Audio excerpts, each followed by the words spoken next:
If you're against Jeffrey Epstein and you're pro-Bitcoin, you need to start boycotting JP Morgan Chase. And here's why. According to the Senate Finance Committee memo, JP Morgan kept Jeffrey Epstein as a client for years after his conviction.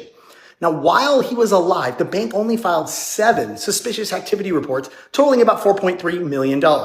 Then, after his 2019 arrest and death, they suddenly filed retroactively reports covering $1.3 billion in Epstein-linked transactions going back years.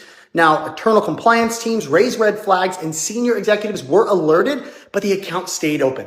And the bank paid out $290 million to victims in settlement with no accountability. That tells you they tolerated all of this just because the client was powerful enough. Now, let's look at what they're doing against Bitcoin's biggest corporate adopter, JP Morgan Chase, one of the biggest institutional critics of MicroStrategy, now Strategy, has become one of the most heavily shorted positions in their portfolio, which again is directly against Bitcoin.